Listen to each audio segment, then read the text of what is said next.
Bem, vamos iniciar mais uma resolução da prova do vestibular seriado, da prova de Química, e vamos falar sobre cálculo estequiométrico, né? Nessa questão, que é uma questão onde você vai ter que interpretar esse pequeno texto aqui, ele fala que um ourives recorreu a um químico para determinar se um material era realmente uma pedra de ouro, né, ou não. Para isso, ele fez uma análise de 1 grama dessa amostra com HCl, que é ácido clorídrico, e nessa reação ele obteve um gás, e esse gás reagiu com uma substância nitrato de chumbo e obteve-se um precipitado, sulfeto de chumbo. E esse precipitado foi pesado e obteve-se 1,195 gramas. Ele quer saber qual é o percentual de ouro na amostra. Para isso, foi dado algumas informações, que são as massas molares, né? As massas atômicas de cada uma das substâncias que eu tenho aqui. Então, para resolver essa questão, que é uma questão que vai abordar o conceito de estequiometria, você teria que, pelo menos, entender como é essa reação aí, entender de reações químicas para poder depois balancear as equações e, por último, fazer o cálculo que se pede.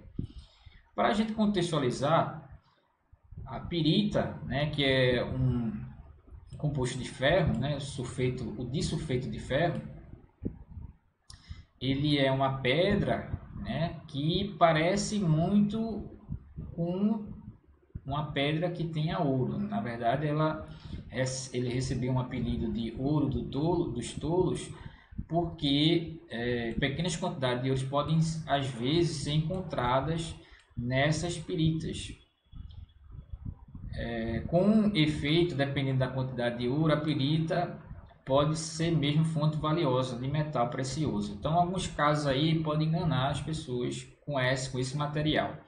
No caso da questão, ele quer saber qual é o teor desse ouro que foi analisado, tá?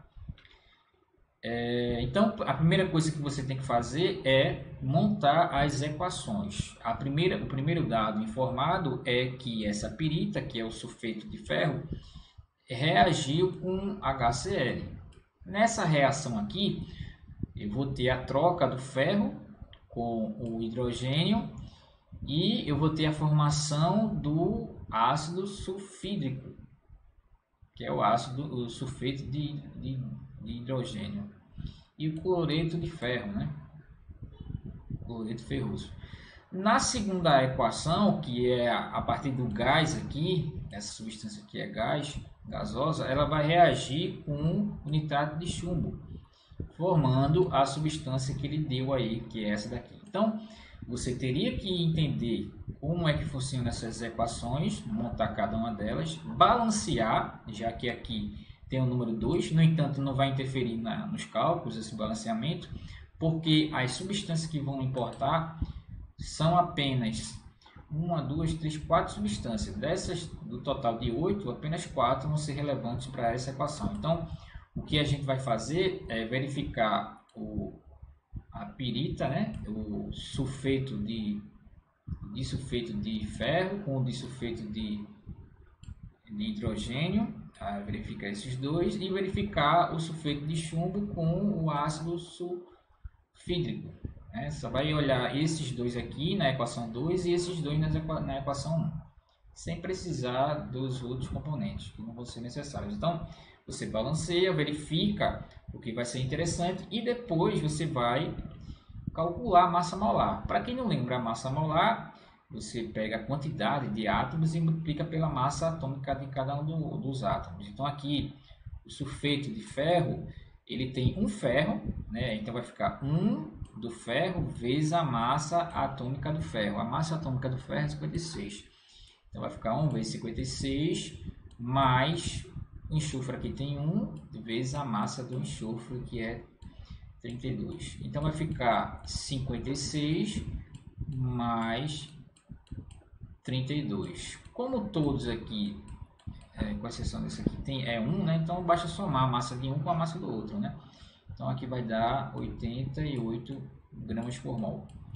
No caso do ácido sulfídrico é H2, então vai ser 2 vezes 1 mais 1 vezes 32, que é 32. Então aqui vai dar 34 gramas por mol. Essa é a massa molecular ou a massa molar desse ácido aí. E por último, esse que eu vou somar, né? A massa do chumbo, que é 207, mais a massa do enxofre, que é 32. 207 mais 32 vai dar 239 gramas por mol, tá? Então, uma lembrança aqui do que é feito esse cálculo aí de massa molar. Então, essa questão precisaria calcular a massa molar de cada um desses componentes, montar a equação e agora você vai para o entendimento da resolução. Para você resolver essa questão, você pode fazer de várias formas e a forma que eu encontrei foi a forma que você vai obter a equação de trás para frente, né? Você vai começar pelo fim da equação e vai voltando até o início. Então você começa pela equação 2, você calcula qual é a massa do ácido sulfídrico, que é o gás obtido aqui, e vai voltando para a equação 1. Então você tem a relação estequiométrica de 34 gramas, né, que é essa massa molar dessa substância, com a massa molar do sulfeto de chumbo, que é 289.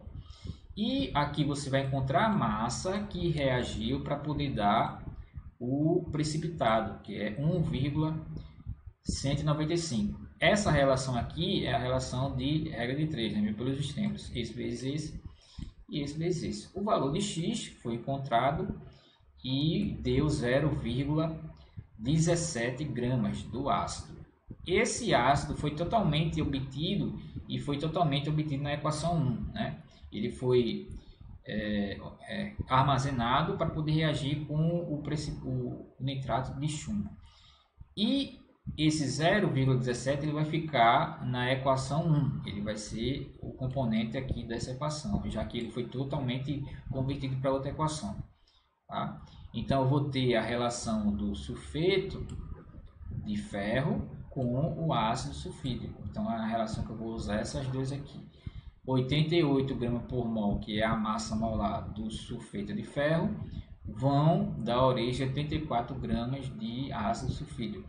0,17 que eu obtive na outra equação vai gerar X, que é a massa que vai reagir no sulfeto de ferro.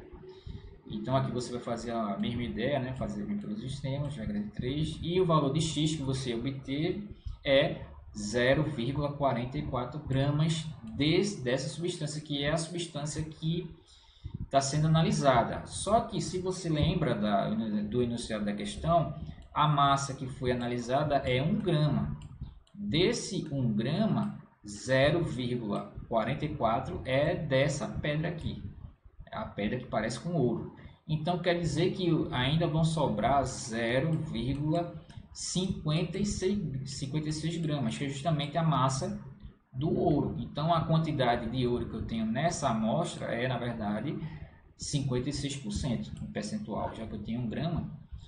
Então 0,56 gramas é de ouro e que corresponde a 56%.